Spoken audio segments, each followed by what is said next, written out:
Hello friends, ഇന്നത്തെ എപ്പിസോഡിൽ രാധികയുടെ അരികിലേക്ക് എത്തിയ സുകുമാരി മുത്തശ്ശിയുടെ ആഗ്രഹം മനസ്സിലാക്കിയ രാധിക സുകുമാരിയോട് ചോദിച്ചു, മുത്തശ്ശി മുത്തശ്ശി ഇന്ന് ഈ സമ്മാനങ്ങളൊക്കെ ആയിട്ട് എൻ്റെ അരികിലേക്ക് വന്നത് എന്തിനാണെന്ന് എനിക്കറിയാം. മുത്തശ്ശി, ഇപ്പോ പ്രിയങ്കയെ രക്ഷപ്പെടുത്താനായിട്ട് ഞാൻ വന്ന് മൊഴി നൽകണം, അതിനു വേണ്ടിയല്ലേ. അല്ലാതെ ഒരിക്കലും മുത്തശ്ശി എനിക്ക് സമ്മാനങ്ങളുമായിട്ട് വരില്ലല്ലോ. കുഞ്ഞുനാൾ മുതൽ ഇത്രയും വർഷമായില്ലേ, ഇന്നേ വരെ എനിക്കൊരു സമ്മാനം മുത്തശ്ശി വാങ്ങിച്ചു തന്നിട്ടില്ല. പലപ്പോഴും പ്രിയങ്കയ്ക്ക് മുത്തശ്ശി വാങ്ങിച്ചു കൊടുത്ത സമ്മാനങ്ങൾ ഞാനൊന്ന് നോക്കിയതിനും അതിലൊന്ന് തൊട്ടതിനുമൊക്കെ എന്തെല്ലാം ശാപവാക്കുകളും എന്തെല്ലാം കുറ്റപ്പെടുത്തലുകളും ഞാൻ കേൾക്കേണ്ടി വന്നിട്ടുണ്ട്. എന്നാ ഇപ്പോ ഇതെല്ലാം കൊണ്ടുവന്ന എന്ത് കാരണത്താലാണെന്നും എനിക്കറിയാം. അതുകൊണ്ട് മുത്തശ്ശി മുത്തശ്ശി ഇപ്പൊ വന്നത് എന്തിനാണെങ്കിലും അത് നടക്കില്ല. ഞാൻ ഒരു കാരണവശാലും അവിടെ വന്ന് പ്രിയങ്കയ്ക്ക് അനുകൂലമായിട്ട് മൊഴി നൽകുകയില്ല എന്ന് സുകുമാരിയോട് രാധിക പറയുന്നു. ഇത് കേട്ടുകൊണ്ട് ജയഭാരതി മുത്തശ്ശി അപ്പുറത്ത് വന്ന് അവരുടെ സംസാരം ശരിക്ക് കേട്ടു. അപ്പോഴേക്കും മുത്തശ്ശി പറഞ്ഞു, അത് ശരി, ഞാൻ നിന്റെ കാല് പിടിക്കാൻ വന്നപ്പോ നീ എന്നെ ആട്ടി ഓടിക്കുകയാണ് അല്ലേ? എന്റെ പ്രിയങ്ക മോളെ നീ ഇവിടെയുള്ള എല്ലാവരുടെയും മുന്നിൽ കുറ്റക്കാരിയാക്കി മാറ്റി. കണിമംഗലത്ത് നിന്ന് ഒരാൾ പോലും പ്രിയങ്ക മോളെ രക്ഷിക്കാനായിട്ട് ചെല്ലില്ല. എനിക്കറിയാം, അവളെ ഇവിടുന്ന് ഒഴിവാക്കിയിട്ട് നിനക്ക് ആ സ്ഥാനം നേടിയെടുക്കാനുള്ള ശ്രമം അല്ലേ? എന്നാൽ ഒരിക്കലും നീ ഇവിടെ സന്തോഷത്തോടെ ജീവിക്കാൻ പോകുന്നില്ല. നിന്റെ ആ മുഖം നടക്കാനും പോകുന്നില്ല.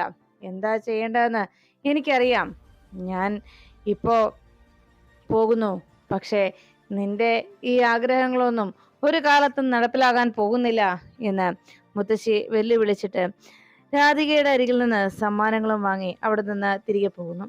അപ്പോഴാണ് സുകുമാരി വല്യമ്മ പോയി കഴിയുമ്പോൾ അരികിലേക്ക് ജയഭാരതി മുത്തശ്ശി എത്തിയത്. രാധികയോട് പറഞ്ഞു, മോളെ, എത്ര പെട്ടെന്നാണ് അവരുടെ തനി രൂപം പുറത്തു വന്നത്.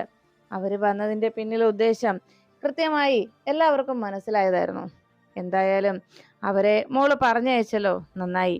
ഇനി മോൾ എന്ത് തീരുമാനം എടുത്താലും ഈ കണിമംഗലത്തുള്ളവർ മോൾക്കൊപ്പം നിൽക്കും. അതിൽ യാതൊരു പേടിയും വേണ്ട എന്ന് രാധികയോട് മുത്തശ്ശി അറിയിച്ചു. രാധിക അപ്പോഴേക്കും മുത്തശ്ശിയുടെ വാക്കുകൾ കേട്ട് മനസ്സിൽ ഒരു ഉറച്ച തീരുമാനമെടുത്തതുപോലെ ആലോചിച്ചു നിന്നു. പിറ്റേന്ന് സുകുമാരി പ്രിയങ്കയെ കോടതിയിൽ ഹാജരാക്കിയപ്പോ കോടതി വളപ്പിലേക്ക് സുകുമാരി മുത്തശ്ശി എത്തി.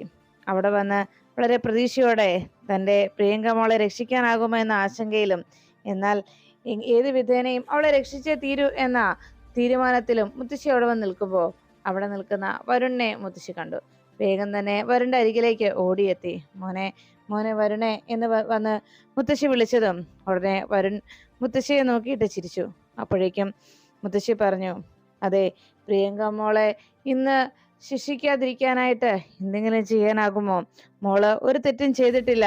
ഇത് മനഃപൂർവ്വം ആ സിനിമക്കാര് മോളെ കുടുക്കിയതാണ് എന്ന് രാധികയുടെ ഈ അപകടത്തിന് പിന്നിൽ, രാധികയെ അപായപ്പെടുത്താൻ ശ്രമിച്ചതിന് പിന്നിൽ പ്രിയങ്കയ്ക്ക് ഒരു പങ്കുമില്ല എന്ന് മുത്തശ്ശി സ്ഥാപിച്ചെടുക്കാൻ ശ്രമിക്കുമ്പോൾ ഇത് കേട്ടു നിൽക്കുന്ന വരുൺ പറഞ്ഞു, മുത്തശ്ശി, നിങ്ങളുടെ ശ്രമം എന്താണെന്ന് എനിക്ക് മനസ്സിലായി. പക്ഷേ ഒരു കാര്യം നിങ്ങൾ മനസ്സിലാക്കിക്കൂ, രാധികയെ കൊല്ലാൻ ശ്രമിച്ചതാണ് നിങ്ങളുടെ കൊച്ചുമകൾ. എന്നാൽ അവൾക്ക് ഇങ്ങനെ ഒരു ബുദ്ധി ഉപദേശിച്ചു കൊടുത്തതും ചിലപ്പോ അതിന് അവളെ പറഞ്ഞയച്ചതും രാധികയെ കൊല്ലാനായിട്ട് ചിലപ്പോ പറഞ്ഞതും നിങ്ങൾ തന്നെയായിരിക്കും. ഇത്രയും നേരം ഇവിടെ പ്രിയങ്കയെക്കുറിച്ച് പ്രിയങ്കയ്ക്ക് വേണ്ടി വാദിച്ചത് നിങ്ങൾ മാത്രമാണ്. പ്രിയങ്ക ചെയ്ത തെറ്റിനെ അംഗീകരിച്ചുകൊണ്ട് അവളെ അനുകൂലിച്ച് സംസാരിച്ചതും നിങ്ങൾ മാത്രമാണ്. എന്നാൽ നിങ്ങളിപ്പോ വന്ന ആറ്റുവശ്ശേരിയിൽ അവിടെ നിങ്ങളെപ്പോലെ തന്നെ നിങ്ങളിപ്പോ അവിടുന്ന് വന്ന ആ വീട്ടിൽ പരമസാത്വികനും സത്യസന്ധനുമായിട്ട് ഒരു മനുഷ്യനുണ്ട്, പ്രിയങ്കയുടെ അച്ഛൻ ദേവനാരായണൻ തിരുമേനി. ആ മനുഷ്യൻ ഇന്നിവിടെ പ്രിയങ്കയെ പുറത്തിറക്കാനായിട്ട് ഇന്ന് ഈ കോടതി വളപ്പിലേക്ക് ആ മനുഷ്യൻ എത്തിച്ചേർന്നിട്ടില്ല. എന്താ കാരണം? അദ്ദേഹത്തിന് അറിയാം നീതി ന്യായവും എന്താണെന്ന്. അതിനൊപ്പമേ അദ്ദേഹം നിലകൊള്ളൂ. അതുകൊണ്ട് നിങ്ങൾ നിങ്ങളുടെ കൊച്ചുമകളെ അനുകൂലിക്കും. അവൾ എന്ത് തെറ്റ് ചെയ്താലും നിങ്ങൾ അതിന് കൂട്ടുനിൽക്കുകയും ചെയ്യും. കാരണം എന്താണെന്നോ, അവളുടെ മനസ്സിൽ അങ്ങനെ ഒരു ദുഷിച്ച ചിന്താഗതി ഉണ്ടാക്കിയെടുത്തതും അവളെ അങ്ങനെയെല്ലാം ചിന്തിക്കാനും പ്രവർത്തിക്കാനും പ്രേരിപ്പിക്കുന്നതും നിങ്ങളാണ്. ഒരുപക്ഷെ നിങ്ങളുടെ നിർദ്ദേശപ്രകാരമായിരിക്കാം പ്രിയങ്ക രാധികയെ കൊലപ്പെടുത്താനായിട്ട് പണം കൊട്ടേഷൻ ടീമുകാർക്ക് നൽകിയത്. എന്തായാലും ഇവിടെ നിങ്ങളുടെ സ്വഭാവം തന്നെയാണ്, അല്ലെങ്കിൽ നിങ്ങൾ മൂലമുണ്ടായ സ്വഭാവമാണ് പ്രിയങ്കയെ കൊണ്ട് ഇങ്ങനെയെല്ലാം ചെയ്യിച്ചത്. അതിൽ എനിക്ക് യാതൊരു സഹതാപമോ അതിശയമോ തോന്നുന്നില്ല. നിങ്ങളെ അമ്മയെന്നോ മുത്തശ്ശിയെന്നോ എന്ന് വിളിക്കാൻ പോലും മനസ്സ് അനുവദിക്കാത്ത അത്രയും വൃത്തികെട്ട ഒരു സ്വഭാവത്തിന് ഉടമയാണ് നിങ്ങൾ എന്ന് വരുൺ മുത്തശ്ശിയുടെ മുഖത്ത് നോക്കി പറയുന്നു. അപ്പോഴേക്കും അവിടേക്ക് പ്രിയങ്കയുമായിട്ട് പോലീസുകാരെത്തി. പ്രിയങ്കയെ കൂട്ടിക്കൊണ്ട് പോലീസ് വരുന്നത് കണ്ട് മുത്തശ്ശി വേഗം അരികിലേക്ക് ഓടിയെത്തി. സാറേ, എനിക്ക് എൻ്റെ മോളോടൊന്ന് സംസാരിക്കാമോ എന്ന് ചോദിച്ചതും ഉടനെ എസ് ഐ പറഞ്ഞു, വേണ്ട, അതിൻ്റെയൊക്കെ സമയം കഴിഞ്ഞു. ധാരാളം കുറെ ആളുകൾ വന്ന് സംസാരിച്ചതുമൊക്കെയാണ് എന്ന് എസ് ഐ പറഞ്ഞതും ഉടനെ മുത്തശ്ശി പറഞ്ഞു, സാറേ, ഞാൻ ഇത്രയും ദൂരെ നിന്ന് വന്ന എൻ്റെ മോളെ ഒന്ന് കാണാനായിട്ട് ഒന്ന് രണ്ട് വാക്ക് ഞാൻ പറഞ്ഞോട്ടെ സാറേ എന്ന് ചോദിച്ചപ്പോൾ ശരി, എന്നാ എന്തെങ്കിലും ആട്ടെ എന്ന് പറഞ്ഞ് മുത്തശ്ശി പ്രിയങ്കയോട് സംസാരിക്കാനായിട്ട് അനുവദിക്കണം. പ്രിയങ്ക മുത്തശ്ശിയെ കെട്ടിപ്പിടിച്ച്, മുത്തശ്ശി, ഞാൻ ഒരു തെറ്റും ചെയ്തിട്ടില്ല മുത്തശ്ശി എന്ന് പറഞ്ഞ് പ്രിയങ്ക പൊട്ടിക്കരഞ്ഞു. ഉടനെ മുത്തശ്ശി പറഞ്ഞു, മോളെ, ഇന്ന് കോടതി എന്ത് പറയുന്നറിയില്ല, എൻ്റെ മോള് വിഷമിക്കാതെ എന്ന് പറഞ്ഞ് വേഗം പ്രിയങ്കയെ വരുണ്ട അരികിലേക്ക് മുത്തശ്ശി വിളിച്ചുകൊണ്ട് പോകുന്നു. മോനെ, നീ ഇവളോടൊന്ന് സംസാരിക്ക്, എന്താ നടന്നതെന്ന് ഇവളോടൊന്ന് ചോദിക്ക് എന്ന് പറഞ്ഞതും ഉടനെ വരുൺ പറഞ്ഞു, പ്രിയങ്കയോട് ആ ചോദ്യം ചോദിക്കേണ്ടതും എന്താ അന്ന് സംഭവിച്ചത് എന്ന് അറിയേണ്ടതും എനിക്കല്ല, ദാ ഈ കോടതിയിലാണ്. പ്രിയങ്കയോട് ചോദ്യങ്ങൾ ചോദിക്കാനുള്ള ആളുകളും അവിടെയുണ്ട്. അപ്പോ അതിനുള്ള ഉത്തരം അവിടെ വെച്ച് തന്നെ ഞാൻ കേട്ടോളാം. എന്തായാലും പ്രിയങ്കേ, നീ ഇപ്പം എൻ്റെ അടുത്തേക്ക് വന്നത് നീ ഈ ശിക്ഷയെ എല്ലാം അനുഭവിച്ച് ഇവിടെ നിന്ന് പുറത്തിറങ്ങുമ്പോൾ തിരികെ കണിമംഗലത്തേക്ക് വരാന്നുള്ള ചിന്തയിലാണെങ്കിൽ ഒരു കാര്യം നീ മനസ്സിലുറപ്പിച്ചോ, ഇന്നിവിടെ വരുന്ന വിധി അത് നമ്മുടെ ജീവിതത്തിനും കൂടി ബാധകമായിരിക്കും. നീ ഇവിടെ നിന്ന് ശിക്ഷ വിധിച്ച് ജയിലിലേക്ക് പോകുമ്പോൾ അതോടെ തകരുന്നത് നമ്മൾ തമ്മിലുള്ള ബന്ധമായിരിക്കും. പിന്നെ നീ ഒരിക്കലും കണിമംഗലത്തേക്ക് തിരിച്ചു വരാമെന്ന് കരുതണ്ട. പിന്നെ നീ എൻ്റെ ഭാര്യയുമായിരിക്കില്ല എന്ന് വരുൺ പ്രിയങ്കയോട് പറയുന്നു. എല്ലാം കേട്ടതിന് ശേഷം ആകെ വിഷമത്തിലായി പ്രിയങ്ക. മുത്തശ്ശിയും ആകെ നെഞ്ചിരിപ്പോടെ അത് കേട്ടങ്ങനെ നിൽക്കുമ്പോൾ മോനെ വരുണേ എന്ന് പറഞ്ഞ് മുത്തശ്ശി സംസാരിക്കാൻ ഒരുങ്ങുമ്പോൾ വേഗം വരുൺ ഇൻസ്പെക്ടറെ വിളിച്ചു. സാർ എന്ന് വിളിച്ചതും പ്രിയങ്കയെ വിളിച്ചുകൊണ്ട് അവരോട് നിന്ന് പോന്നു. പിന്നീട് കോടതിയിലേക്ക് കയറിയതും പ്രിയങ്കയുടെ ഭാഗത്ത് നിന്ന് സംസാരിക്കാനായി പ്രിയങ്കയെയും മറ്റുള്ളവരെയും ഞെട്ടിച്ചുകൊണ്ട് പുതിയൊരു വക്കീൽ അവിടേക്ക് എത്തി. അദ്ദേഹം കോടതിയുടെ മുന്നിൽ പറഞ്ഞു, ഞാൻ ഇവിടുത്തെ അക്യൂസ്ഡ് എന്ന് പറയുന്ന പ്രിയങ്കയ്ക്ക് വേണ്ടി പ്രിയങ്കയുടെ ഭാഗം വാദിക്കാനായി എത്തിയ ആളാണ്. കഴിഞ്ഞ തവണ പ്രിയങ്കയ്ക്ക് വേണ്ടി വാദിക്കാനായിട്ട് ആരും ഹാജരാകാതിരുന്നത് കൊണ്ടാണ് പ്രതിയെ റിമാൻഡിലേക്ക് കോടതിക്ക് പറഞ്ഞയക്കേണ്ടി വന്നത്. എന്നാൽ യഥാർത്ഥത്തിൽ പ്രതി കുറ്റവാളിയല്ല എന്നത് ഇവിടെ പ്രൂവ് ചെയ്യാൻ വേണ്ടിയാണ് ഞാനിപ്പോൾ എത്തിയിരിക്കുന്നത്. അതിന് കോടതി എന്നെ അനുവദിക്കണമെന്ന് താഴ്മയായി അപേക്ഷിക്കുകയാണ് എന്ന് വക്കീൽ പറഞ്ഞത് കേട്ട് കോടതി അതിനുള്ള അനുമതി നൽകുന്നു. അതിനുശേഷം പ്രിയങ്കയെ വാദിക്കുന്നതിന് മുമ്പ് പ്രതികളായ ഇരുവരെയും തനിക്ക് ചോദ്യം ചെയ്യണമെന്ന്, അവരെ രണ്ടുപേരെയും വാദിക്കണമെന്ന് പ്രതിക്ക് വേണ്ടി വാദിക്കാനെത്തിയ വക്കീൽ ആവശ്യപ്പെട്ടു. അതിന് പ്രകാരം അദ്ദേഹം അവിടെ നിൽക്കുന്ന ക്രിസ്റ്റിയെന്നും പ്രതാപനെന്നും പറയുന്ന ആ കൂട്ടുപ്രതികളെ വാദിച്ചു. നിങ്ങൾ രണ്ടുപേരും സിനിമാ ഫീൽഡിൽ എത്ര നാളായി വർക്ക് ചെയ്യുന്നു എന്ന് ചോദിച്ചപ്പോൾ 10-15 വർഷമായി എന്ന് അവർ മറുപടി നൽകി. നിങ്ങൾ ഇതിനു മുൻപ് ഈ സ്റ്റണ്ട് മാസ്റ്റർ കൂടെ തന്നെയാണോ ജോലി ചെയ്തത് എന്ന് ചോദിച്ചപ്പോൾ അതെ, രവി മാസ്റ്ററൊപ്പം തന്നെയാണ് ഞങ്ങൾ ജോലി ചെയ്തുകൊണ്ടിരുന്നത്. രവി മാസ്റ്ററുമായിട്ടുള്ള നിങ്ങളുടെ അടുപ്പം എത്ര കാലമായി എന്ന് ചോദിച്ചപ്പോൾ അദ്ദേഹം ഞങ്ങളുടെ ഗുരുവാണ് എന്ന് പ്രതാപനും ക്രിസ്റ്റിയും അറിയിച്ചു. അപ്പോഴാണ് ഗുരുവിനോടുള്ള സ്നേഹം, ഞങ്ങൾക്ക് ജീവനാണ് അദ്ദേഹം എന്ന് അവർ പറഞ്ഞത് കേട്ട് ഉടനെ വക്കീൽ ചോദിച്ചു, നിങ്ങൾക്ക് ജീവനാണെന്നൊക്കെ നിങ്ങൾ പറയുന്നു നിങ്ങളുടെ രവി മാസ്റ്റർ, എന്നാൽ ഈ രവി മാസ്റ്ററുമായി കഴിഞ്ഞ മാസം സേനാപതി എന്ന ആ സിനിമയുടെ ഷൂട്ടിംഗ് ലൊക്കേഷനിൽ വെച്ച് നിങ്ങൾ 3 പേരും തമ്മിൽ വാക്കുതർക്കം ഉണ്ടാവുകയും അന്ന് രവി മാസ്റ്റർ നേരെ നിങ്ങൾ കൈ ഉയർത്തുക വരെ ചെയ്തിരുന്നു, എന്താ ശരിയല്ലേ എന്ന് ചോദിച്ചതും അവർ ഒന്നും മിണ്ടാതെ തലകുഞ്ചു നിന്നു. ഇത് കേട്ട് എന്ന അവിടെ പ്രോസിക്യൂഷൻ ഭാഗം വാദിക്കുന്ന വക്കീല് പറഞ്ഞു, അതെ, ഇവിടെ പ്രതികളെ ചോദ്യം ചെയ്ത് വക്കീല് ഈ സംഭവവുമായി യാതൊരു ബന്ധവുമില്ലാത്ത കാര്യങ്ങൾ ഇവിടേക്ക് വലിച്ചിഴക്കുകയാണ് എന്ന് പറഞ്ഞപ്പോൾ അദ്ദേഹം പറഞ്ഞു, ഈ സംഭവവുമായി ബന്ധമില്ലാത്ത കാര്യങ്ങളല്ല, ഈ സംഭവവുമായി ബന്ധം ഉള്ള കാര്യങ്ങളാണ് ഞാൻ പറഞ്ഞു വരുന്നത്. പിന്നെ ദയവായി പറയാൻ അനുവദിക്കണമെന്ന് ആവശ്യപ്പെട്ടതും വക്കീലിനോട് പറഞ്ഞോളാനായി വാദിച്ചോളാൻ എന്താണ് അദ്ദേഹം ഉദ്ദേശിക്കുന്നതെന്ന് വ്യക്തമാക്കാൻ കോടതി അറിയിച്ചു. ഉടനെ അദ്ദേഹം പറഞ്ഞു, ഈ രവി മാസ്റ്റർ എന്ന് പറയുന്ന അതേ സ്റ്റണ്ട് മാസ്റ്റർ തന്നെയാണ് ഈ സിനിമയുടെ ലൊക്കേഷനിലെയും സ്റ്റണ്ട് മാസ്റ്റർ ആയിരുന്നത്. അതുകൊണ്ട് തന്നെ ഈ സിനിമയിലും അദ്ദേഹം സ്റ്റണ്ട് മാസ്റ്റർ ആയപ്പോൾ ഇവര് അദ്ദേഹത്തോട് ഉള്ള പൂർവ്വ വൈരാഗ്യം തീർക്കാനായിട്ട് മനഃപൂർവ്വം ഒരു പ്രശ്നം ഉണ്ടാക്കാനാണ് ഇവർ ശ്രമിച്ചത്. അതുതന്നെയാണ് അന്ന് അവിടെ ഉണ്ടാകാനുള്ള അപകടത്തിന് കാരണം. എന്നാൽ അതിൽ പാവം എൻ്റെ കക്ഷി വന്ന് എത്തിപ്പെട്ടു പോയതാണ്, അബദ്ധവശാൽ അതിൽ വന്ന് പെട്ടുപോയതാണ് എൻ്റെ കക്ഷി എന്ന് വക്കീൽ വാദിച്ചു. ഇത് കേട്ടതോടെ വരുണും അവിടെ നിന്ന രാധികയുടെ പ്രിയങ്കയുടെ മുത്തശ്ശിക്കുമൊക്കെ ആകെ സംശയമായി.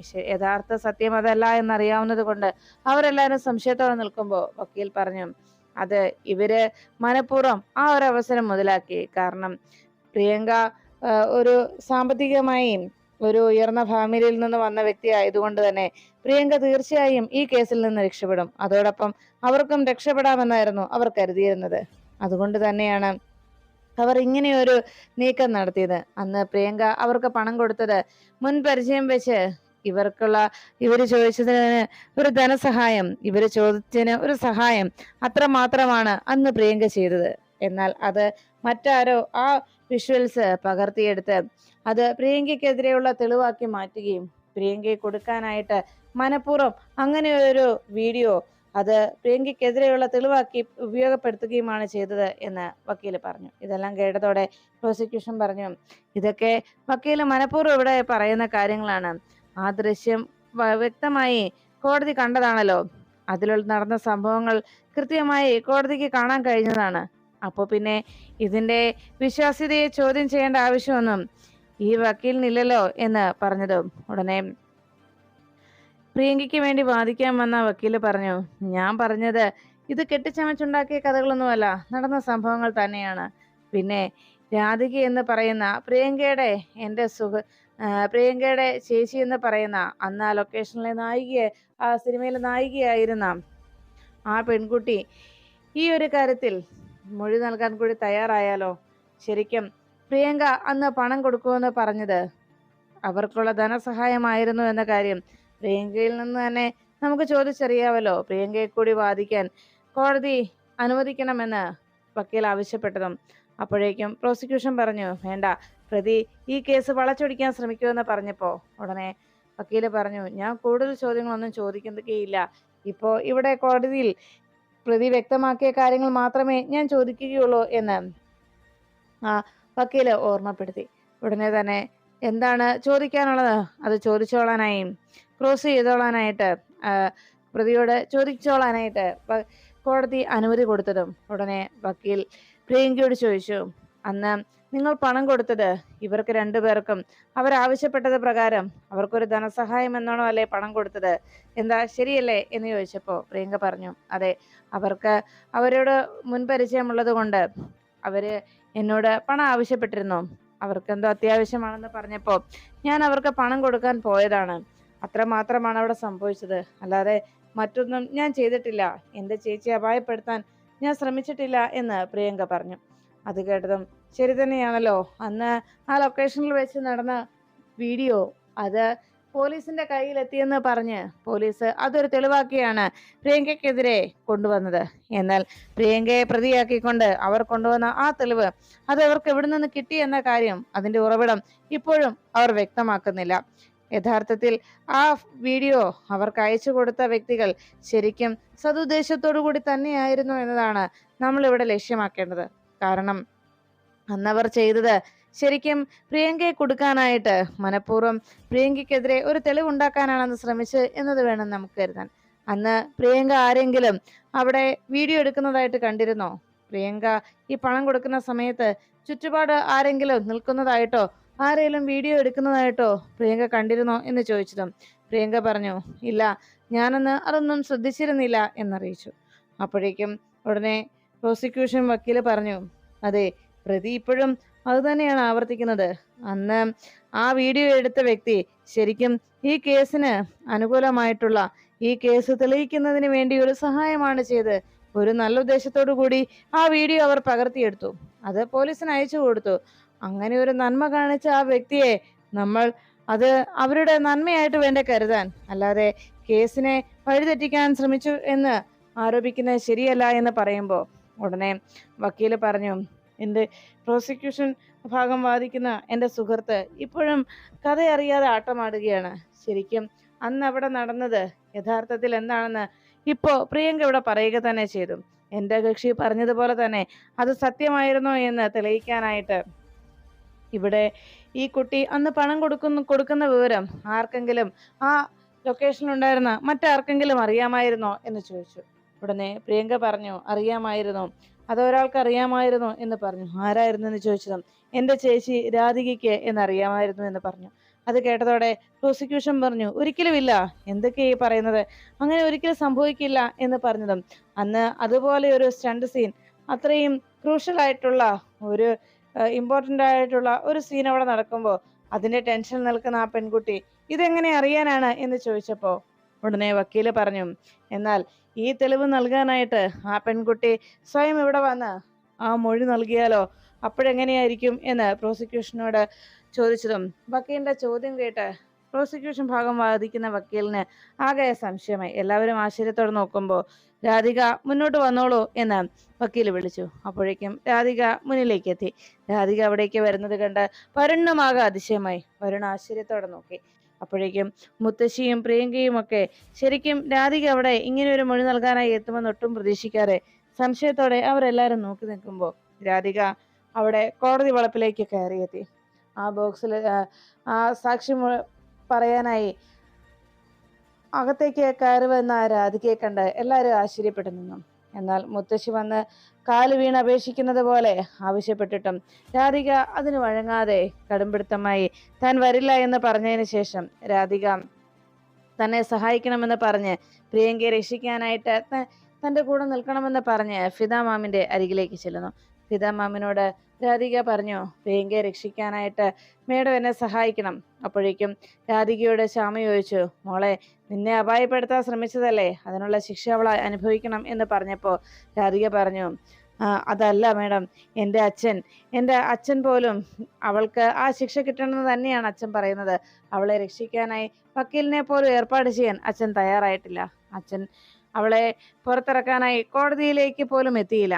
എന്നാൽ അങ്ങനെ എൻ്റെ അച്ഛൻ എനിക്ക് വേണ്ടി എടുത്തു വളർത്തിയ എന്നോടുള്ള ആ സ്നേഹം അച്ഛൻ കാണിക്കുമ്പോൾ ആ അച്ഛനോട് എനിക്കൊരു കടപ്പാടില്ലേ അമ്മേ. ആ അച്ഛൻ്റെ മകളാണ് പ്രിയങ്ക. അവൾ ജയിലിലേക്ക് പോകുന്നത് എത്രയായാലും അച്ഛൻ്റെ മനസ്സിന് അത് വേദനയുള്ള കാര്യം തന്നെയാണ്. അതുകൊണ്ട് ഒരു കാരണവശാലും അങ്ങനെ ഒരു കളങ്കം എൻ്റെ അച്ഛൻ്റെ കുടുംബത്തിനുണ്ടാകാൻ പാടില്ല.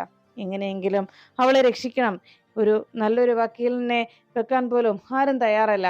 ഇവിടെ മേഡമല്ലാതെ മറ്റാരുമില്ല എന്നെ സഹായിക്കാൻ എന്ന് പറഞ്ഞ് രാധിക തൻ്റെ കടപ്പാട് പറഞ്ഞ് ശ്യാമയോട് അപേക്ഷിക്കുമ്പോൾ ഇത് കേട്ട ശ്യാമ പറഞ്ഞു, എത്ര നല്ല മനസ്സാ മോളെ നിന്റേത്. നിന്റെ ഈ മനസ്സ് ആരും തിരിച്ചറിയുന്നില്ലല്ലോ. എന്തായാലും നിനക്ക് മാത്രമല്ല, നീ പറഞ്ഞതുപോലെ ദേവനാരായണൻ തിരുമേനിയോട് എനിക്കുമുണ്ട് കടപ്പാട്, എൻ്റെ കുഞ്ഞിനെ ഇത്രയും വളർത്തി വലുതാക്കിയതിന് എന്ന് ശ്യാമ പറയുമ്പോൾ അത് കേട്ട് ആശ്ചര്യത്തോടെ രാധിക നോക്കി. ഉടനെ ശ്യാമ പറഞ്ഞു, എൻ്റെ മോളല്ലേ, നീ ഇപ്പോ എൻ്റെ മകളല്ലേ, അപ്പോ ഈ മകളെ എനിക്ക് തന്നതിന് ദേവനാരായണൻ തിരുമേനിയോട് എനിക്കൊരു കടപ്പാടുണ്ടല്ലോ.